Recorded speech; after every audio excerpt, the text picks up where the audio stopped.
Inarestado ng NBI ang dalawang lalaking nagpanggap na mga ahente ng lending company na pagmamay-ari raw ng isang Indian businessman. Ang isa sa mga suspect, Indian national, at nagpakilala pang pamangkin ng negosyante. Narito ang agenda report ni Andrea Salve. Nawalan ng pera at luxury items na aabot sa halagang 30 milyong piso ang entrepreneur na si Cherry Ann Lipiten dahil sa alok na loan ng isang Indian national na kinilalang si Maverick Punjabi. Nagpakilala itong ahente ng isang lending company na pagmamay-ari umano ni Indian businessman James Kumar.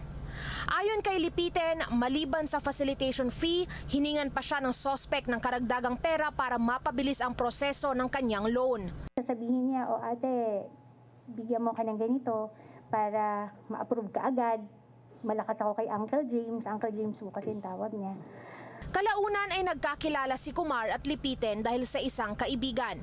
Itinanggi ni Kumar ang pagkakaroon ng lending company kaya agad silang dumulog sa NBI.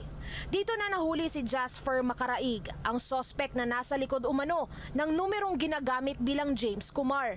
Merong tumatawag sa akin na James Kumar telling me about the loan, na extend pa ng yung loan. So, hindi ko po talaga alam na it was all falsified po, na lahat hindi po pala totoo. A guy made a call.